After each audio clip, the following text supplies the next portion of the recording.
Father's Day was never a big deal in our household.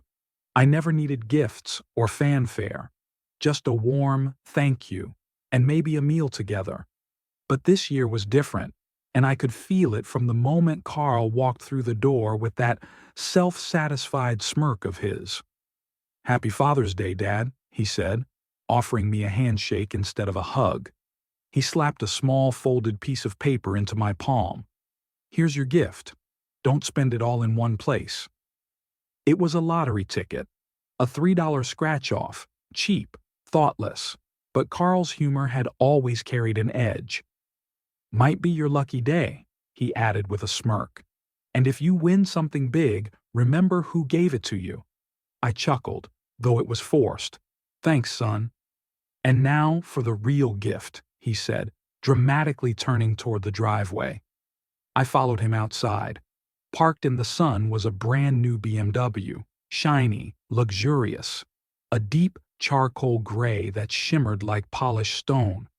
"For George," he announced, beckoning toward his father-in-law, who stood nearby grinning like a Cheshire cat. George, retired plumber, mediocre poker player, and somehow, in my son's eyes, the gold standard of fatherhood. "You shouldn't have," George said, laughing, already cradling the keys in his hand like they were holy relics. "I should," Carl replied, slapping him on the back. "You've always been there for us. You deserve it." I stood frozen, heart sinking. "Wait," I said slowly. "Carl, that car, how did you pay for it?" "Oh, don't worry. I used the joint savings account. Figured you'd want to contribute to George's special day too," he said, shrugging like he was doing me a favor. "It's only money, right?" I felt a jolt of disbelief. That account wasn't for luxury gifts. It was for emergencies, medical needs, retirement. He had access because I trusted him, and now he'd spent $40,000 of my money on a man who wasn't even blood. I didn't say anything. I just smiled weakly and nodded. "Don't look so sour, Dad," Carl said, mistaking my silence for petty jealousy. "It's not like your ticket's a total loss. If you win the jackpot, you'll owe me half. Fair's fair, yeah?" He laughed at his own joke, and George joined in. I excused myself shortly after dinner. The roast was dry and the wine was too sweet, but none of that mattered. I felt hollow, betrayed, not just by the money, not even by the car, but by something deeper, something that struck at the very core of fatherhood. In Carl's eyes, I was replaceable. George had taken my seat at the table in more ways than one. I sat on the porch while the laughter echoed from inside. I stared at the cheap lottery ticket, its glossy surface catching the amber light of sunset. I hadn't even scratched it yet. It seemed symbolic. A tiny square of hope wrapped in layers of mockery. I could still hear Carl's voice in my head. "Half if you win." He thought this was a joke, but as I sat there, a quiet fury stirred inside me. Not the kind that shouts, but the kind that plans. I fetched a coin from my pocket and scratched it slowly, almost ceremonially. The numbers revealed themselves one by one like pieces of a prophecy. And there it was. 240 million. I blinked, read it again. My hand trembled. I flipped the ticket over, checked the fine print, confirmed the game, confirmed the prize. 240 million. My breath caught in my throat. I looked around. No one had noticed. In that moment, I felt everything at once: shock, disbelief, elation, vengeance, and fear. I folded the ticket quietly, slid it into my wallet, and returned inside. The house smelled of cigars and cheap cologne. George was still admiring his car from the window. Carl was refilling wine glasses, and no one even looked at me. And that was fine, because none of them had any idea that everything had just changed. The next morning, I sat in the same porch chair with a lukewarm cup of coffee and the winning ticket still hidden in my wallet, untouched since the night before. I hadn't slept much. Every time I closed my eyes, I saw Carl's smirking face and George's smug grin reflected in the BMW's glossy hood. The house was quiet. Carl had already left for work, and the kids were still asleep. But George, he was out front, polishing the damn car like it was some sacred artifact. He had a towel in one hand, a spray bottle in the other, and he hummed loudly enough for the neighbors to hear. He caught sight of me and waved. "Morning, Charles," he called out. "Still can't believe it. Your boy went all out.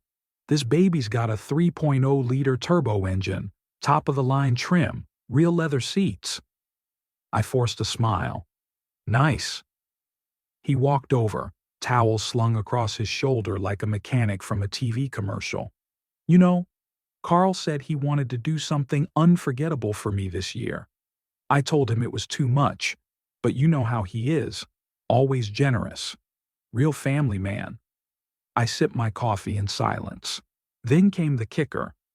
George reached into the glove box and pulled out a handmade sign, bright blue cardboard with glittery gold letters that read, "Best father-in-law ever, love, Carl." He taped it to the rear windshield. "Figured I'd drive around with this today," he said, beaming. "Let the world know." I swallowed hard, the bitterness catching in my throat. When George finally drove off, the engine roared like a lion in heat. He waved dramatically out the window as he turned down the street, the sign fluttering behind him. That's when the text messages started. "Saw George cruising in that car. Carl really outdid himself. What a guy. Charles, you raised a gem. A BMW? Seriously? Bet you're one proud dad today." I read each one, my fingers trembling. Not a single person knew the car wasn't for me. Not one of them cared to ask. They assumed Carl had given both his fathers something grand, equal, perhaps generous all around. But no. I got a $3 ticket and a demand for half if I won. And I had won. I had won everything. But all I could feel in that moment was despair. How had it come to this? How had the boy I'd raised, the boy I taught to ride a bike, who scraped his knees and came crying to me, how had he become the man who would use my money to buy a car for another man? And gloat about it. That night, I sat alone in the living room while Carl and George drank beers in the backyard, toasting family and loyalty. I could hear them through the window, laughing. I took out the ticket and looked at it again. 240 million, I could barely believe it. But suddenly, it wasn't just about the money. It was about the insult, the dismissal, the audacity, and the choice. The power to change everything sat quietly in my hand. And for once, I wouldn't ask for permission. I wouldn't be mocked or pitied or replaced. They thought they'd robbed a fool. They had no idea. The next morning, I stood in front of the bank 5 minutes before it opened, sipping bitter gas station coffee and watching the glass doors like they were the gates to freedom.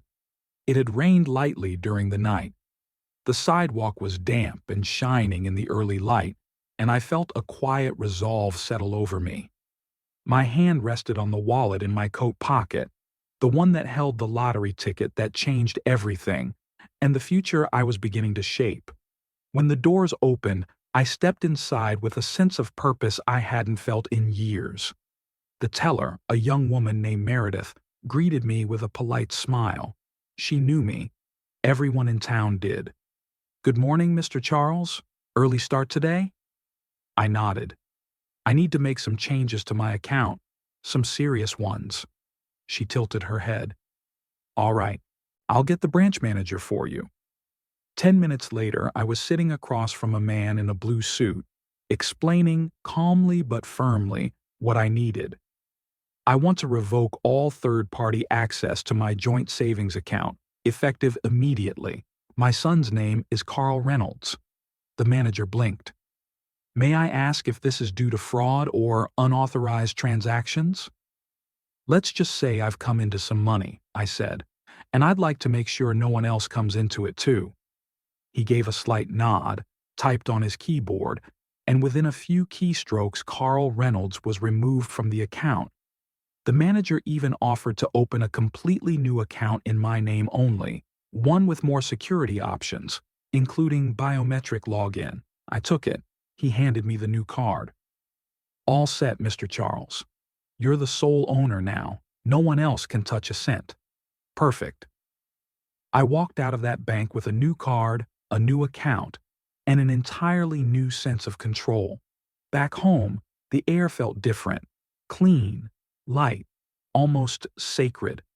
I walked into my kitchen, a space I hadn't thought twice about in years, and something struck me. The cracked linoleum tiles underfoot, the sun-splashed counter, the coffee-stained mug stacked neatly beside the sink.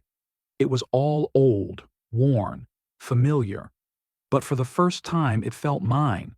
This kitchen had seen every version of me: young, broke, hopeful, married and exhausted, widowed and quiet.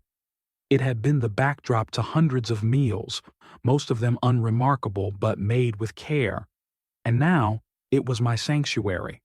I brewed a fresh pot of coffee, not the fancy kind Carl liked with hazelnut syrups and soy milk, just black, strong, no nonsense.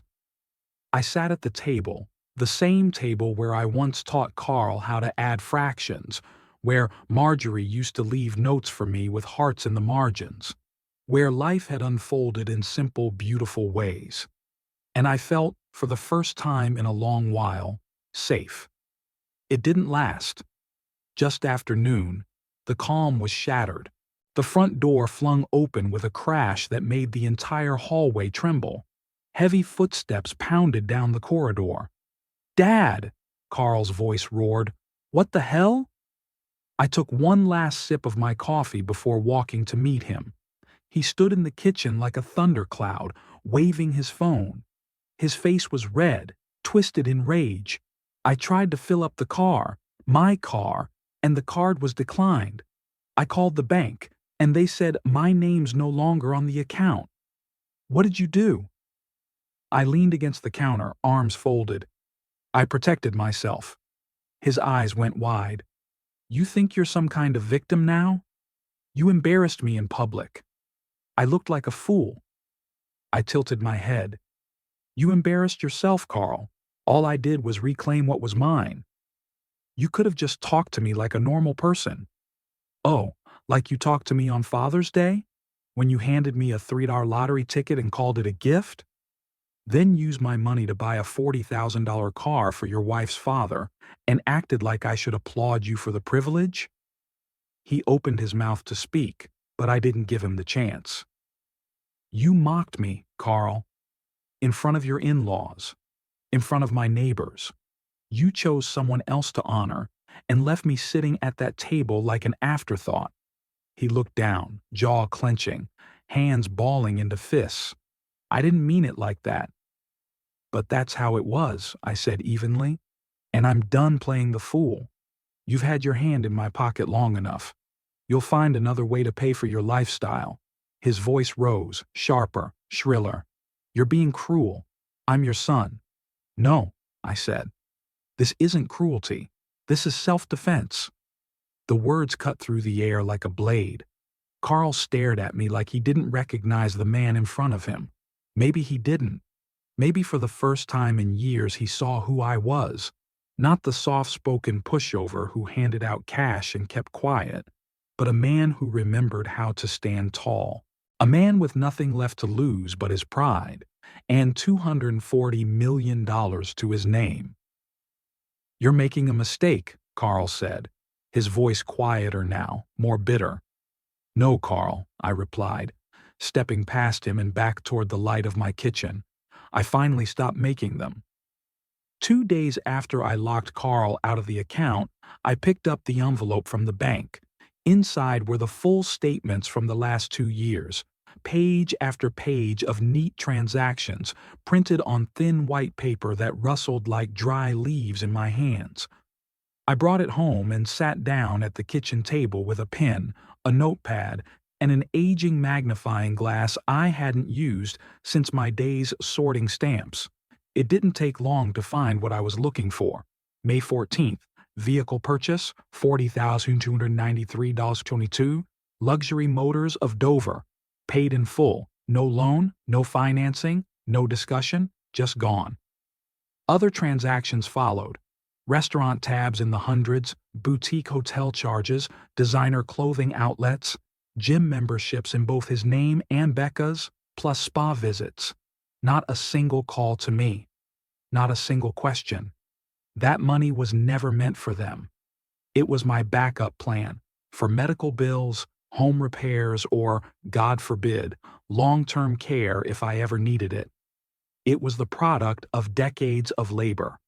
When Marjorie and I married, we started with nothing but a one-bedroom apartment, a borrowed mattress, and a second-hand toaster. Every dime I earned went toward building a stable future, saving for Carl's education, paying off the mortgage, buying reliable used cars, not new ones. I thought he understood that. I thought he respected it. But staring at that number, at that casually erased $40,000, I realized something that crushed me more than the theft itself. He didn't see it as theft. He saw it as inheritance in advance. I called him that afternoon. No yelling, no dramatics, just clarity. He answered on the second ring. "Dad?" "I reviewed the bank statements," I said. "The car, the hotel bills, all of it." His tone didn't shift. No stammer. No guilt. "Yeah, I figured you might get around to that." I waited. Carl sighed. "Dad, it's family money. That account has both our names on it. You've had it for decades. You've barely touched it. You don't even go anywhere or spend anything." "Because I was saving it," I interrupted, my voice sharper now. "For emergencies. For the future. For when my body gives out or I need help. Not so you could play benefactor and buy your father-in-law a BMW." His voice rose. "It was a Father's Day gift. I wanted to show appreciation. George has done a lot for us." I blinked. "What have I done?" Silence. I pushed further. "I raised you. I sacrificed. I went without. And you chose to honor him. With my money. And you gave me a $3 ticket and asked for half if I won." He was quiet for a moment. Then, with stunning audacity, he said, "It wasn't about the money. You're being sentimental." I almost laughed. "And you're being cruel." He didn't like that. "You think you're the only one who's worked hard? I have a mortgage, 2 kids, a wife with expensive tastes. We're just trying to live." "Then do it on your dime." "I earned my share." "No," I said coldly. "You expected it." He hung up. That night, I couldn't sleep. I wandered the house, my slippers whispering across wooden floors, brushing my fingertips along photographs and door frames. I ended up in the garage, where I sat among boxes of old tools and dusty furniture I couldn't bear to throw away. That's where the phone rang again. Elaine, my older sister, 3 years retired from teaching, still sharp as ever. We hadn't spoken in weeks, but I answered without hesitation. "Charlie," she said, "I saw George driving that car around town. New BMW, silver, flashy thing." I exhaled. "Carl gave it to him." "With your money?" "Yes." There was a long pause. Then, "That boy's been walking a crooked line for a while now." I sat on a paint-stained stool, rubbing my forehead. "He's not the kid I raised. I keep thinking, if Marjorie were here, would she have seen this coming? Would she have been able to stop it?" "She'd be heartbroken," Elaine said, her voice soft. "But she wouldn't be surprised. Carl's always looked out for Carl.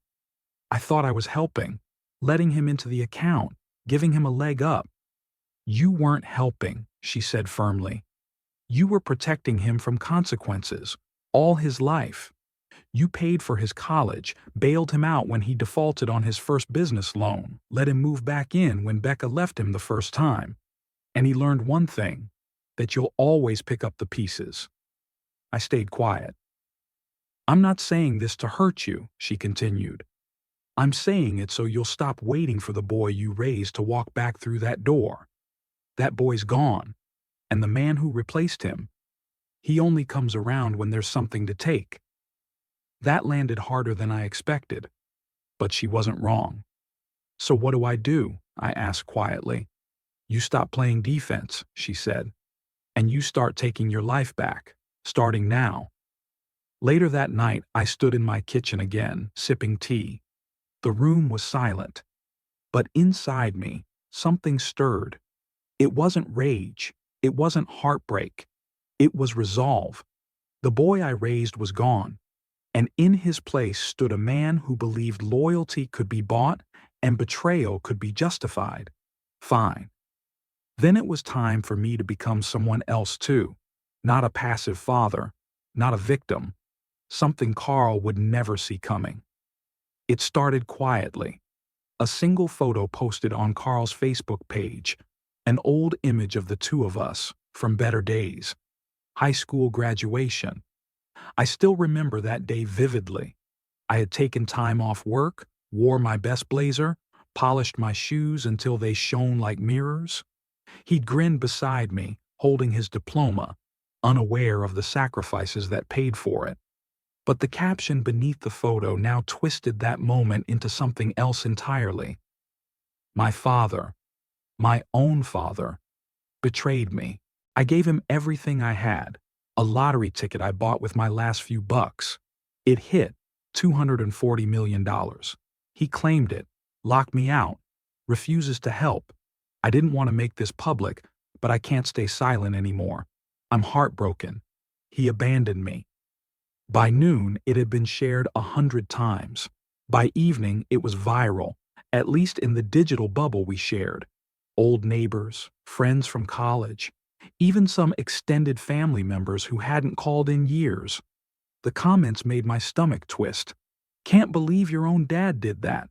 Wow, Charles always seemed so serious. Guess we know why now. He doesn't deserve you, Carl. Stay strong. He even included a blurry photo of the ticket. My ticket. The one I scratched myself on his front porch. His caption claimed, the last gift I could afford, and he stole it. People asked for updates. Some offered to start GoFundMe pages for Carl. Others encouraged him to lawyer up and fight for his share. It wasn't long before the local paper caught wind of it. Not a front-page spread, thankfully, but a short piece in the community section. Lottery dispute tears. Family apart. Local man claims. Father stole fortune. No one called me for a comment. No one asked for the other side. I shut my social media down after that. There was no use arguing. No point issuing statements to people who had already chosen their narrative. I knew how mobs worked, digital or otherwise. They weren't looking for nuance. They wanted villains. And Carl had given them one with my name and face. I stayed in the house. The home I built with my hands now felt like a fortress. Each wall kept the noise out. The whispers at the hardware store, the glances from the grocery clerk, the way even my neighbor's dogs stopped wagging their tails when I passed. At first, the silence was unbearable. I paced the floors, read through the comments, replayed conversations in my head where I could say the right thing, tell the real story, make people understand. But no one wanted the truth. They wanted the show. So I sat with the silence instead. At night, I watched the lake through the kitchen window. Its surface, still and black, reflected nothing. I liked that about it. It didn't care what anyone thought. It just was. One afternoon, a letter arrived in the mail. No return address. Inside was a single line typed in bold. Give your son what he deserves. No signature, no name, just judgment. I burned it in the sink. My phone buzzed with messages I didn't answer. Some were sympathetic, from the few who hadn't bought into Carl's sob story. Others were condescending, half apologies masking full accusations. Even Lorna had called once, her voice tight and clipped. Dad, just talk to him. You're tearing this family apart. I didn't respond, because I wasn't the one tearing anything. I was watching what had already fallen apart. And as much as it hurt, God, it hurt, I knew something Carl could never understand. Truth doesn't panic. It waits. It endures. I sat in my kitchen, the same worn counter beneath my elbows, the same wooden chair with one uneven leg.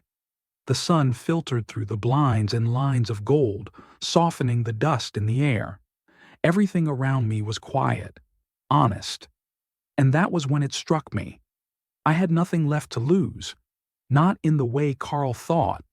My name was already tarnished, my relationship scorched, my reputation reduced to a punchline on social media. But what I had was the truth. I knew the truth of that ticket, of that account, of that betrayal. I knew how many nights I'd sat alone while Carl chased praise from people who hadn't raised him. I knew the difference between a gift and a gamble, between love and leverage. And that truth, that small, powerful, burning truth, was what kept me from breaking. They could smear me, mock me, exile me. But I wasn't finished. Not by a long shot. It was just past midnight, and the TV was murmuring to itself in the corner of the living room. A news anchor was reading headlines in the mechanical, cheerful voice they use to describe everything from fires to fashion shows. I wasn't watching, just letting the noise fill the silence. Then I heard it. Tonight we revisit the winning numbers for last Friday's Powerball drawing. A record-breaking jackpot of $240 million went unclaimed over the weekend. I looked up. The anchor's tone shifted, took on that anticipatory buzz they use before revealing life-changing numbers. A graphic appeared, 6 glowing white balls on a blue field. Here are the winning numbers again: 13, 29, 34, 41, 47, and Powerball 17. The world seemed to tilt. Those numbers. I didn't just recognize them, I remembered them. I could still feel the way I'd scratched them off the ticket on the porch, the sound of the coin against the cardboard, the casual way I'd stared at the figures, not realizing what they meant. I had thought I'd misread, or that it wasn't real, or that it wasn't mine to believe in. I hadn't checked the results again since that night, too wrapped in shame, in Carl's attacks, in the public fury that turned my name into a slur. But now, here they were again, clear, unmistakable, mine. My body moved before my mind could catch up. I ran through the kitchen, heart thundering, flinging open drawers, emptying coat pockets, tearing through the box where I kept bills and old receipts. Nothing, nothing, nothing. Then, I remembered.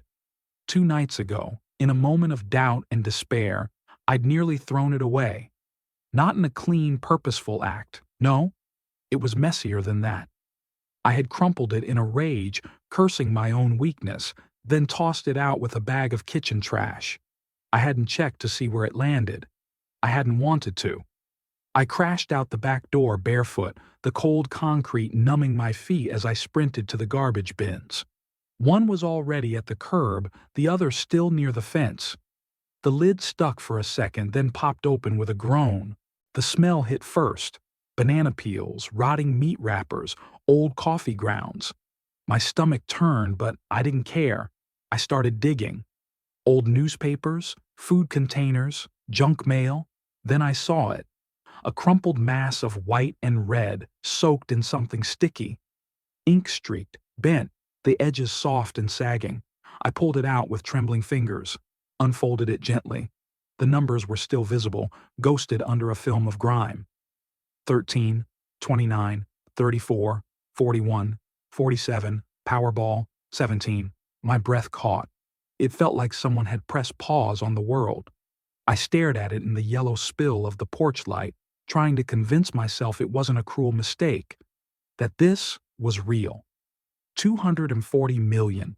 I sank to my knees beside the bin, ticket in hand. It was real. I barely slept. I spent the night watching the light change through the windows, listening to the wind rattle the gutters, thinking about everything and nothing. I kept the ticket sealed in a plastic bag, pressed between two books on the table. I didn't touch it again, didn't even look at it. I just knew. By dawn, I had showered, shaved, and put on my best jacket. I hadn't worn it since Marjorie's memorial service. I didn't dress for celebration. I dressed for the solemnity of what came next. The drive to the state lottery office took just over an hour. I didn't play music, didn't call anyone.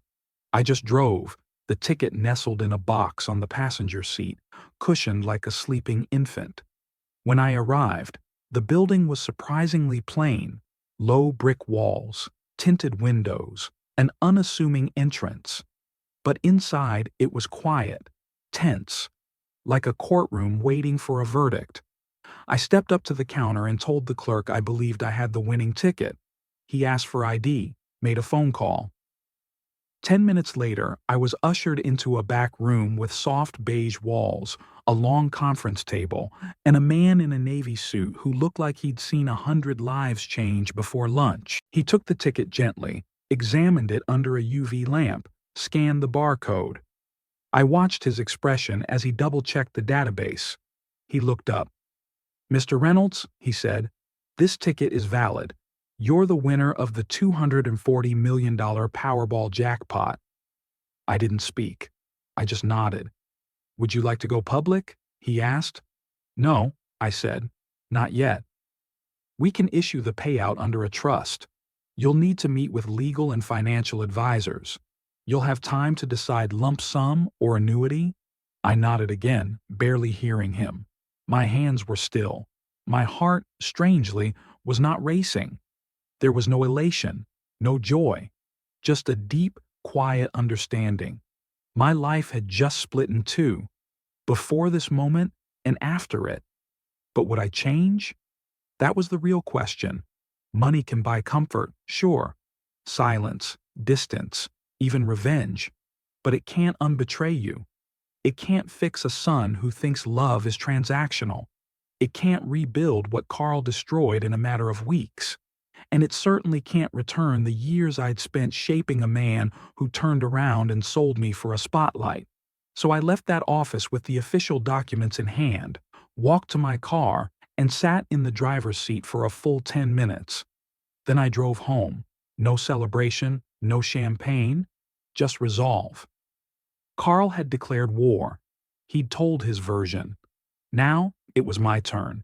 He showed up the same day the press release went out. Even though I'd asked the lottery office to keep it quiet, word spread fast. $240 million fast. I wasn't named publicly, but in a town this small, people connect dots quickly. A luxury car at George's house, a public feud, a missing lottery winner. Carl had always been good at one thing: sniffing out opportunity. By mid-afternoon, I heard the roar of tires on gravel and saw his car come skidding to a stop outside the house. He was out the door before the engine shut off, storming across the yard like a man with a mission. He didn't knock. He barged in. "So it's true," he said, his voice already raised. "You did claim the ticket." I stayed seated at the kitchen table, sipping coffee. Calm. "Yes." "You had no right." I looked up at him. "No right?" I said, steady. "You handed it to me. On Father's Day. You said, and I quote, 'Here's your gift. Don't spend it all in one place.' You knew I didn't mean that. I know exactly what you meant. You meant to mock me. You meant to insult me. And now that it turned out to be worth something, suddenly it's yours?" He slammed his hand on the table. "I bought it. With my money." I didn't flinch. "With my money. From my savings account. The one you drained without asking." His jaw tightened. "It was joint." "And now it's closed," I said. He was pacing now, like a caged animal. His voice grew louder with every word. "You owe me half. Everyone saw me give it to you. Ask Becca. Ask George. It was my ticket, and you know it." I set down my mug. "No, Carl. What I know is this. You used stolen funds to buy something, then gave it to me as a joke. That makes it a gift. Illegally purchased, but a gift nonetheless. By every legal standard, the ticket belonged to the person holding it. That's me. You made it very clear I wasn't worth more than a $3 scratch-off. Now you want to rewrite history because it turned out to be worth something? He stared at me, stunned. I continued, quietly now. I may not have many friends left in this town, but I've got time, money, lawyers, patience, and more importantly, proof. His eyes narrowed. I'll take you to court. I know, I said, but you'll lose. You want to go to war with me? I stood, meeting his eyes. For once there was no fear, no doubt, just a calm, steel certainty. No, Carl. You declared war. I'm just answering. He was shaking with fury. You're pathetic, he spat. You'd rather destroy your own son than share. Fine. Enjoy your millions. But you won't get to enjoy them alone. I'll make sure everyone knows what you did. He stormed out the door and slammed it behind him so hard that one of the picture frames on the wall fell. That night, the campaign resumed. Carl posted again, this time with dramatic flair. Confirmed. My father took the winning lottery ticket I bought, cashed it out, and refuses to share a cent. I gave it to him out of love, and he turned it into betrayal. Legal action pending. Betrayal cuts deeper when it's family.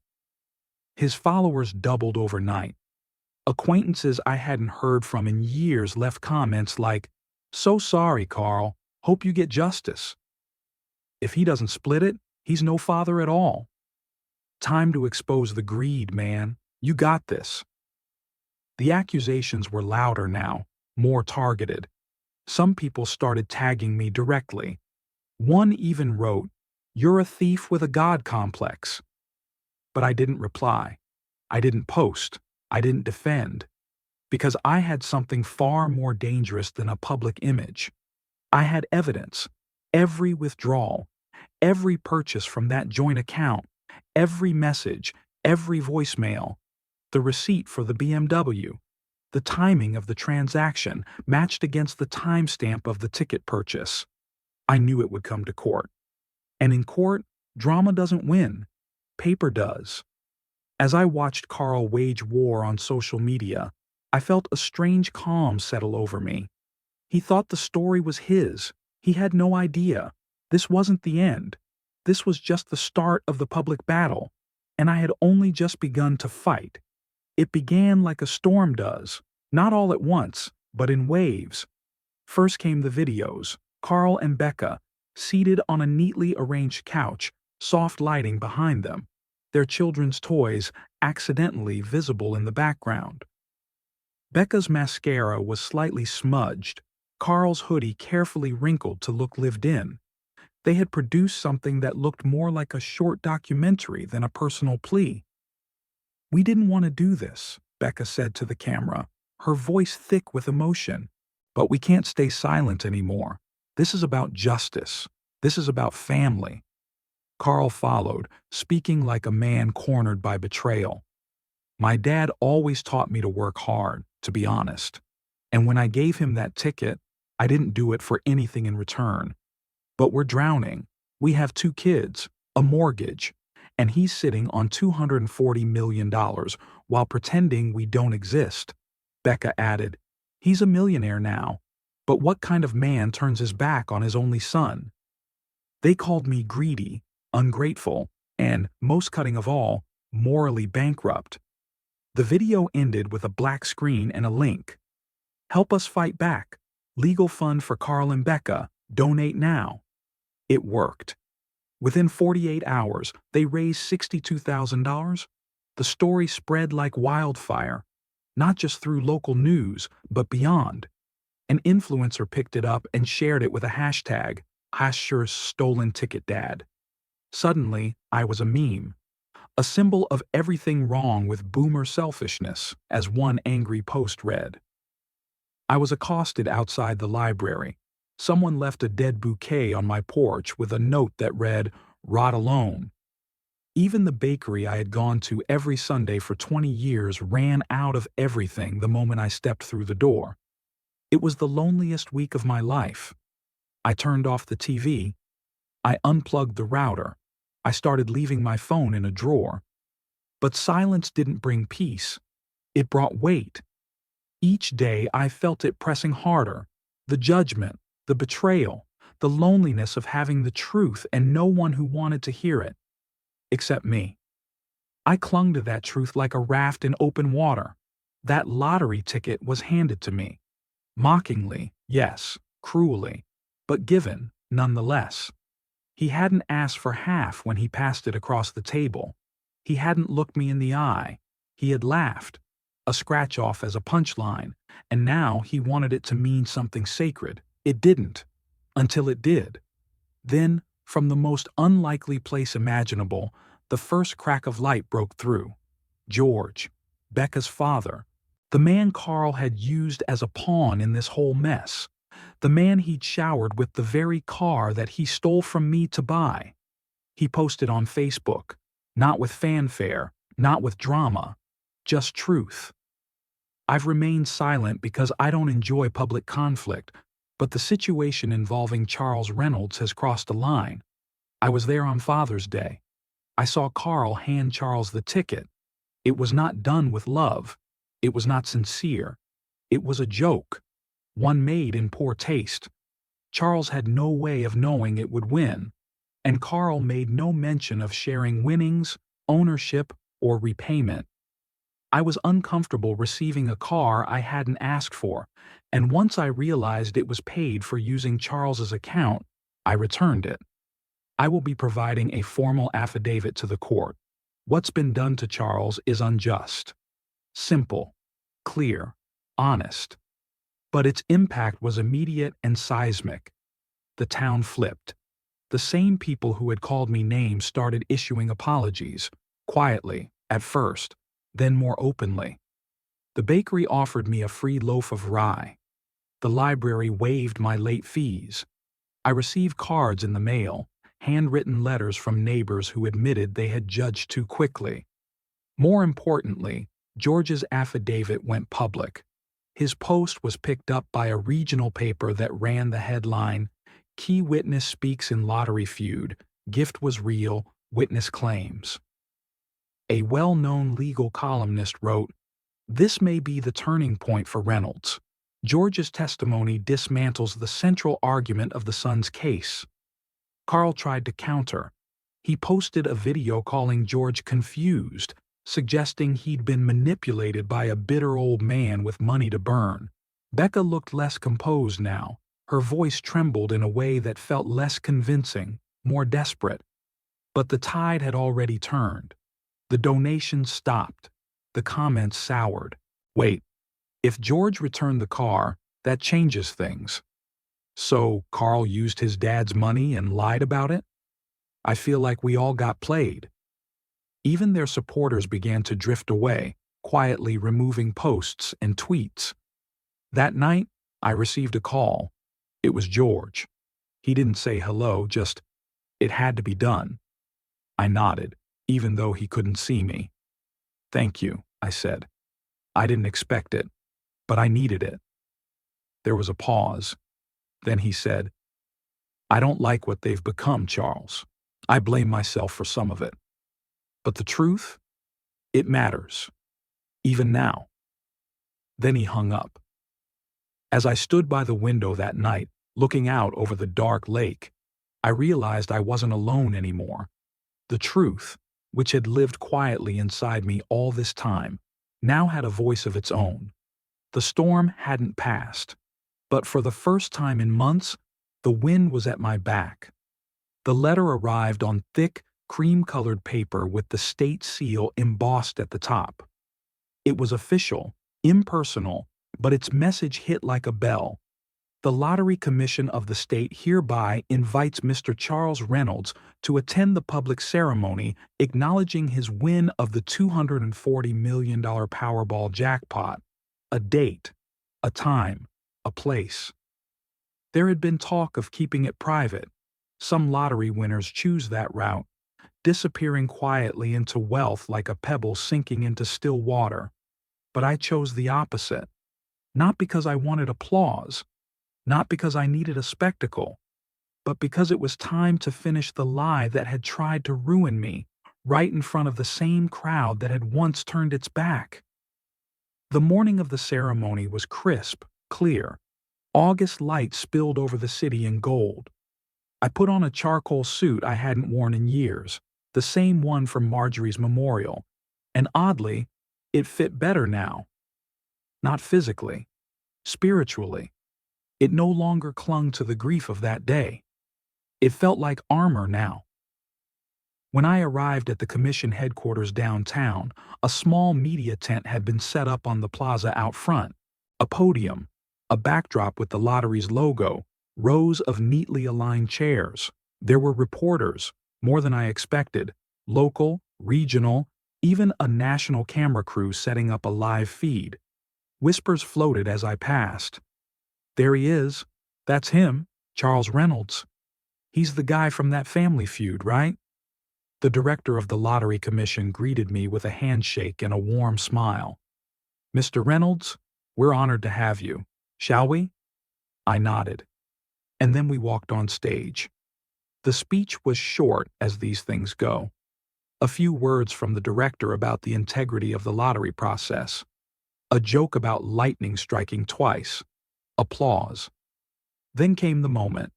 The oversized check, $240 million printed in gold across it, handed to me with camera shutters clicking like insects in the summer heat.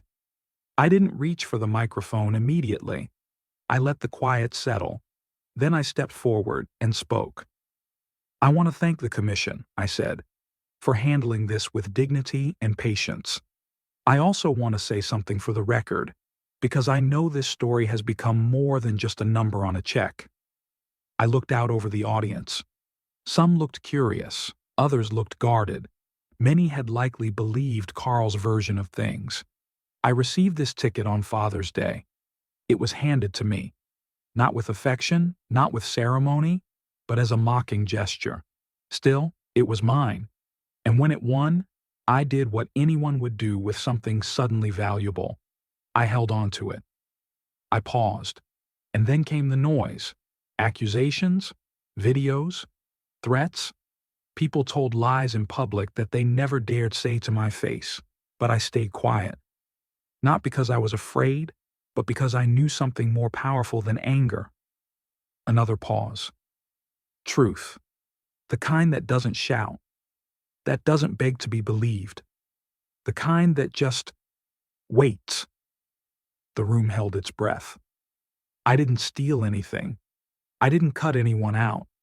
I stayed with what I was given. And I'll continue to do that. Because this ticket didn't make me who I am. It just revealed what was already true. That's when it happened.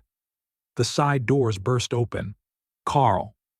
He was flanked by two young men, maybe friends, maybe wannabe journalists, holding cell phones pointed at his face. Becca trailed behind him, red-eyed, worn. Carl looked ragged, the way people do when they've run too far on too little truth. He didn't go for the microphone. He went for me. "You're a liar," he shouted. "This whole thing is a setup. You stole that ticket from me and you know it." The crowd gasped. Some phones rose. Cameras swiveled. He stepped forward, yelling, "You don't deserve it. You never loved me.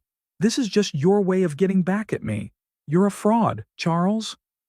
Security moved quickly, two guards intercepting him before he could reach the stage. There was no violence, only tension. They didn't hurt him. They didn't need to. His words were flailing, wild, desperate. As they let him out, Carl screamed one last thing. "You'll never keep it. The whole world knows what you did." I watched him go, calmly. Then I turned back to the microphone. "The ticket," I said, "was a gift. However bitter, however mocking, it was still a gift, and I will stay with my own." The last words landed like the closing line of a verdict. No anger, no applause, just truth. Afterward, I stepped off the stage into a swarm of questions. I answered a few, politely, with no venom. "Will you press charges against your son?" "No." "Do you plan to reconcile?" I don't plan anything anymore. I just live. And then I left the stage, walked past the cameras, past the murmuring crowd, and stepped into the sunlight. For the first time in a very long time, I didn't feel the weight of anything behind me. Not anger, not resentment, not even triumph. Just stillness. Not because the battle had been won, but because the truth had been spoken, without needing to scream to be heard. And that was peace. True peace. The kind that money could never buy. The morning after the ceremony dawned quiet and cool. No reporters on the lawn. No hateful signs. No shouting in the distance. The air felt unburdened. For the first time in months, I sat at the kitchen table without tension curled in my shoulders. The check, the real one, not the giant cardboard symbol, had already been deposited. My lawyer had begun setting up a trust. A financial advisor was due to call that afternoon. But none of it felt pressing. What mattered was this silence, this stillness. This kitchen, with its faded wallpaper and stubborn chair leg that always wobbled, had become my sanctuary. That's when I heard it. A knock at the door, steady, not frantic, no angry pounding. Just there. I opened it, and there he was. Carl, disheveled, pale, a little thinner. His hair was unkempt, his collar askew, his face unshaven. The weight of recent weeks was visible in the slump of his shoulders and the shallow way he breathed. He wasn't here to shout this time. "Can I come in?" he asked quietly. I stepped aside. He walked in with the hesitation of someone entering a church, not sure if he belonged anymore. We sat at the table. The same table where he had handed me that cursed ticket, where he had insulted me with a smile, where he had begun the undoing of everything we once were. He didn't speak for a long moment, just stared at the chipped mug in front of him, untouched. Then he said it.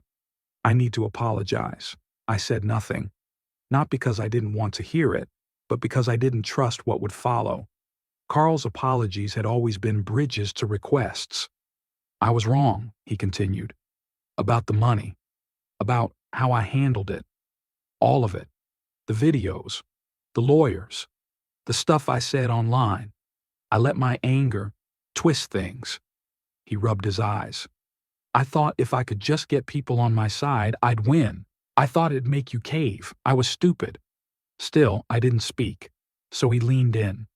"We're broke, Dad. I burned everything. Becca's furious. We maxed out the cards, cashed in the kids' education fund, just to try and fight you. And now?" He swallowed hard. "Now Eli's sick. It's his spine. Something congenital. Needs surgery. Insurance won't cover most of it." His voice broke, just a little. I looked at him closely. Not the story, not the trembling lip, but him, the man beneath the words.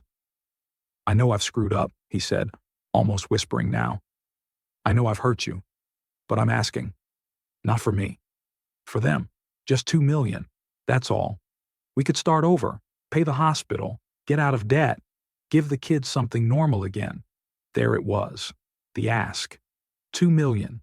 It was precise, calculated, large enough to matter, small enough to seem reasonable. A number crafted to feel fair. And for a moment, I almost believed him. But then I looked deeper, into his eyes, into the way his fingers tapped nervously against the wood, into the way his voice had just enough tremble to mimic vulnerability. He hadn't come to apologize. He'd come to negotiate. This wasn't remorse. It was performance. And I was no longer an audience. I stood and walked to the drawer near the refrigerator, pulled out a folder. Inside was a printed receipt. A wire transfer made yesterday for $250,000, sent directly to the children's hospital he had mentioned. Anonymous. I slid it across the table. He picked it up and stared, confused. "This already went through," I said, "in Eli's name. No strings attached. He'll get the treatment he needs." Carl looked up. His lips parted, maybe to thank me, maybe to argue. I didn't give him the chance. But you, I said, steady and quiet, won't see a dime more. His expression twisted. Confusion, frustration, anger, maybe. I didn't wait for it to erupt. I love you, Carl, I continued. I always have. That's what made all this so painful. But I won't let you use me anymore. I said it gently. Not as punishment, as release. His face went slack. The calculation faded. For the first time in months, I saw something raw beneath the surface. Not shame, but recognition. That he'd pushed too far, and that I was no longer standing on the line he thought I'd never cross. He stood. Thanks for the hospital thing, he muttered. Then, barely above a whisper, guess that's it then. He left. No slammed door, no final threat, no speech. Just footsteps down the porch, the engine of his car, and silence again. I stayed at the table, listened to the wind rustle the dry leaves outside, watched a slant of sunlight move across the linoleum like the slow hand of a clock, and I breathed. Not relief, not victory, just peace, the kind that doesn't come from money or validation, the kind that comes when you finally set down a burden that was never yours to carry. In the days that followed, I started planting again. Tomatoes, herbs, flowers Marjorie once loved, not because I needed food, but because it felt good to watch something grow, something real, something that took time, effort, and patience. That's what I had now. Time, peace, and the quiet certainty that I had chosen something far richer than money. I had chosen myself. 3 months after the ceremony, I left, not in bitterness, not in haste, just readiness. The house where Carl had once played as a boy, the cracked driveway I'd sealed every year, the neighborhood where whispers had replaced greetings, none of it felt like home anymore. It had been a place of roots, but roots can rot if left in the wrong soil. So I sold it all. I packed lightly. Books, tools, a few of Marjorie's paintings, and one photo of Carl as a child, smiling before the world complicated everything. Then I drove west, past the city, past the farmland, into the hills where the air smelled like pine and the roads curled like lazy rivers. There, in a modest town tucked between ridgelines, I found a building, a forgotten red brick storefront, dusty windows, a faded "for lease" sign crooked in the glass. The bones were good, solid beams, wide windows, worn in character that couldn't be faked. I bought it on the spot. It took 6 weeks to renovate. I stripped the old plaster walls, revealing the brick beneath, sanded the floors until the grain came alive, installed a wood stove in the back corner. I worked sunrise to sunset, muscles aching in that satisfying way they hadn't in years. I called it Second Form. To most, it sounded like a shop name. To me, it meant rebirth, a second life, a second self. I filled it with the tools I'd once stored in the garage and forgotten: lathe, planer, mallet. I hadn't touched some of them since before Carl was born. Now they sang under my hands. I crafted chairs, benches, and hand-carved spoons that sold out before I could restock. But I didn't care about sales. The shop wasn't for income. It was for meaning, for rhythm, for making, instead of unraveling. The office in the back was simple. Bookshelves lined one wall. A hand-built desk stood in the center, carved from a black walnut slab I'd sanded smooth for hours. Above it, framed in a modest oak frame, hung the ticket, the real one, crinkled, smudged, edges torn. I hadn't cleaned it up. I hadn't flattened it perfectly. It stayed exactly as I'd found it, half crushed in a garbage bin. Every visitor asked about it. Every one of them expected a story about luck, fate, fortune. I gave them this instead. It's a reminder, I'd say. Of what? They'd ask. Of what it costs to get back to who you really are. And that was always enough. The money stayed mostly untouched. I lived simply, didn't upgrade the car, didn't buy a mansion or travel the world. I didn't need any of that. But I did create something lasting. I founded the Reynolds Fund for single parents, quietly. No press releases, no ceremony, just small grants, rent support, daycare help, educational scholarships.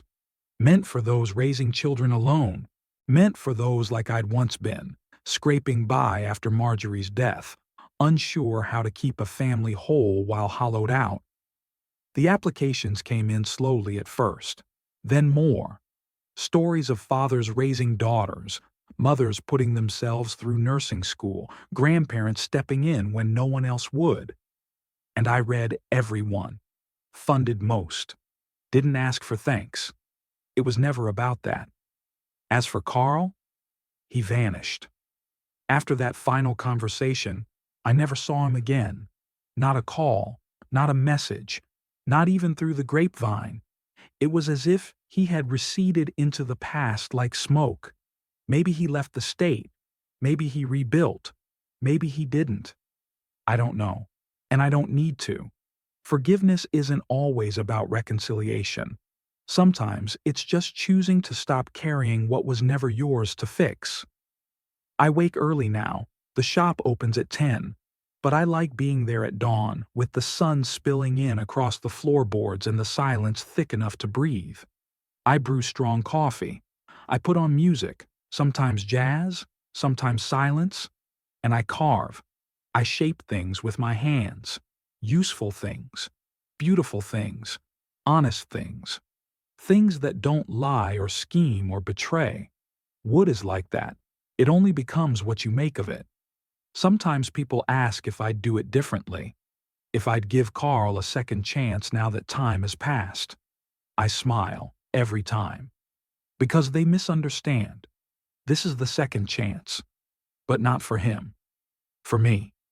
And so, in a quiet town, in a small shop, under the hum of sawdust and cedar oil, a man once broken by betrayal lives freely. Not because he won the lottery, but because he lost everything false and found what mattered instead.